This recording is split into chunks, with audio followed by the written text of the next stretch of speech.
Hi అందరికీ నమస్తే. ఈరోజు మన వీడియోలో ఒక హెల్తీ అండ్ ఇమ్యూనిటీని పెంచే ఉసిరికాయ రసం ఎలా చేయాలో చేసి చూపిస్తాను.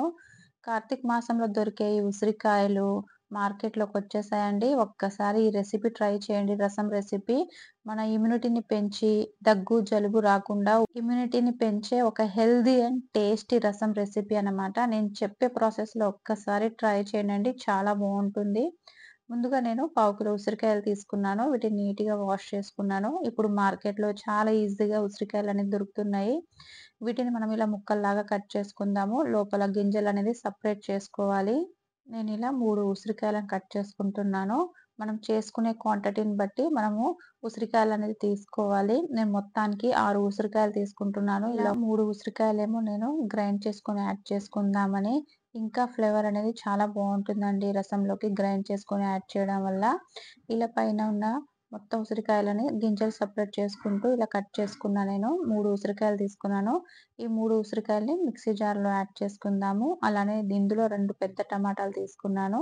ఈ టమాటాలను గూడా ఇలా కొంచెం పెద్ద సైజ్‌లో కట్ చేసుకొని యాడ్ చేసుకుంటున్నాను. టమాటా వేయడం వల్ల గూడా మంచి ఫ్లేవర్ వస్తుంది. ఈ రెండిటిని మిక్సీ జార్‌లో యాడ్ చేసుకొని స్మూత్ పేస్ట్ లాగా గ్రైండ్ చేసుకోవాలి.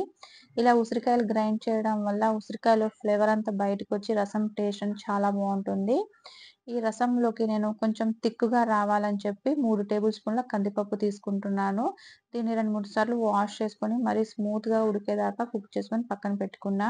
అలానే ఇప్పుడు అసలైన ఫ్లేవర్ కోసం మనము 2 టేబుల్ స్పూన్ల మిరియాలు, 1 టేబుల్ స్పూన్ జీలకర్ర, అలానే కొన్ని వెల్లుల్లి వేసుకొని కచ్చా పచ్చాగా దంచుకోవాలి. మనం ఇందులో కారం అనేది యాడ్ చేయట్లేదు. మిరియాలే అందుకని నేను 2 టేబుల్ స్పూన్‌లేసుకున్నాను. మిరియాలు, జీలకర్ర, వెల్లుల్లి వీటిని కచ్చా పచ్చా దంచుకొని వేయడం వల్ల రసంలో ఇంకా మరి అంత టేస్ట్ అనేది వస్తుంది. చాలా బావుంటుందండి. మిరియాలు గూడా చలికాలంలో రసం చేసుకొని తినడం వల్ల మనకి కోల్డ్ అనేది రాకుండా ఉంటుంది. అలానే ఇమ్యూనిటీకి, డైజెషన్‌కి గూడా చాలా మంచిది. ఇలా గ్రైండ్ చేసుకున్నాం. దీన్ని పక్కన పెట్టుకుందాము. మనం ఏ గిన్నెలో అయితే రసం పెడుతున్నామో అందులోనే ఉసిరికాయ ముక్కలు, హాఫ్ ఏమో టమాటా ముక్క, హాఫ్ టేబుల్ స్పూన్ పసుపు, టేస్ట్‌కి తగ్గట్టు ఉప్పు, అలానే కొన్ని ఫ్రెష్ కరివేపాకేసుకొని ఇందులో మనం వాటర్ అనేది నేను 2 కప్పులు తీసుకుంటున్నాను. అంటే ఒక లోటా నిండా తీసుకున్న వాటర్ అనేది. ఇప్పుడు నేను స్టవ్ మీద పెట్టేసి స్టవ్‌ని మీడియం ఫ్లేమ్‌లో చేసుకొని మరిగించుకోవాలనమాట బాగా. ఇవన్నీ బాగా సాఫ్ట్‌గా ఉడికేదాకా ఒక 5 నిమిషాల పాటు మరిగించుకుంటే ఈ ఉసిరికాయ ముక్కలు, టమాటా ముక్కలనేది సాఫ్ట్‌గా ఉడుకుతుంది. వీడియోలో చూపిస్తున్న విధంగా ఉడికించుకుంటే సరిపోతుంది. గ్రైండ్ చేసిన ఉసిరికాయ, టమాటా పేస్ట్ అనేది వేసి మంటను తగ్గించి 2, 3 నిమిషాల పాటు ఉడికించుకోవాలి. ఇలా ఉడకడం వల్ల ఇవంతా బాగా ఉడికి రసం టేస్ట్ అనేది బావుంటుంది. తక్కువ మంటలో పెట్టేసి 2-3 నిమిషాల పాటు ఉడికిన తర్వాత ఇందులో ముందుగా మనం కుక్ చేసుకొని పెట్టుకున్న కందిపప్పుని వేసుకోవాలి. ఈ కందిపప్పు అనేది ఉత్తి కందిపప్పు. దీంట్లో ఏం యాడ్ చేయలేదు. బాగా సాఫ్ట్‌గా ఉడికించుకున్నాను. ఈ కందిపప్పు వేసిన తర్వాత ఒక బౌల్ నిండా వాటర్ అనేది తీసుకుంటున్నాను. మన రసం కన్సిస్టెన్సీ అనేది దాన్ని బట్టి మనం వాటర్ అనేది యాడ్ చేసుకోవచ్చు. నేను ఒక కప్పు వేసుకున్న తర్వాత మొత్తం ఒకసారి కలిపేసి ఒకసారి టేస్ట్ చేసుకొని సాల్ట్ కావాలనుకుంటే ఈ టైంలో మీరు యాడ్ చేసుకోవచ్చు. ఈ మొత్తం అబ్జర్వ్ అయ్యేదాకా ఇంకో 2, 3 నిమిషాలు బాగా మరగనివ్వాలి రసంని. ఈ విధంగా మరిగితే సరిపోతుందండి. అప్పుడే మనకి రసం అనేది పర్ఫెక్ట్‌గా టేస్ట్ వస్తుంది. ఇప్పుడు ముందుగా మనం దంచుకున్న మిరియాలు, జీలకర్ర, వెల్లుల్లి పేస్ట్ అనేది వేసుకుందాము. ఇంకో 2 నిమిషాల పాటు ఈ మొత్తం మరిగితే ఈ రసంలోకి మిరియాల ఫ్లేవరు, జీలకర్ర, వెల్లుల్లి ఫ్లేవర్ పట్టి రసం టేస్ట్ అనేది ఇంకా బావుంటుంది.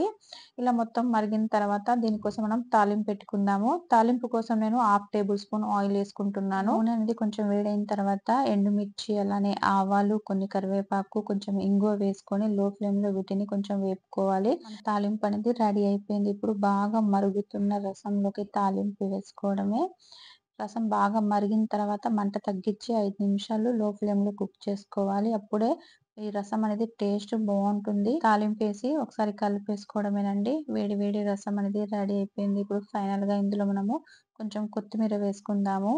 అంతేనండి మన ఉసిరికాయ రసం అనేది రెడీ అయిపోయింది. వేడిగా అన్నంలో వేసుకొని తింటే చలికాలంలో శరీరానికి వేడిని అందిస్తుంది. అలానే ఉసిరికాయలో విటమిన్ సి ఎక్కువగా ఉండడం వల్ల మనకి ఇమ్యూనిటీని పెంచుతుంది. అలానే జలుబు, దగ్గు తగ్గిస్తుంది. డైజెషన్‌కి చాలా మంచిదండి. శరీరానికి తేలిగ్గా ఏదైనా తినాలనుకున్నప్పుడు ఈ రసం పెట్టుకొని ఒక్కసారి తినండి. శరీరానికి చాలా తేలిగ్గా అనిపించి చాలా బావుంటుంది. అందుకే ఈ చలికాలంలో తప్పక ఒక్కసారి ట్రై చేయండి ఈ ఉసిరికాయ రసం అనేది.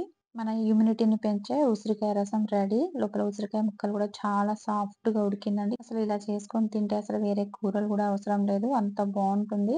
ఈ రెసిపీ మీకెలా అనిపిచ్చిందో నాకు కామెంట్ చేయండి. నచ్చితే మీ ఫ్రెండ్స్ అండ్ ఫ్యామిలీతో షేర్ చేయండి. అలానే సబ్స్క్రైబ్ చేయడం మాత్రం మర్చిపోకండి. చాలా బావుందండి అసలు ముక్కలతో పాటు తింటుంటే. మీరు తప్పకుండా ట్రై చేయండి. Thank you for watching.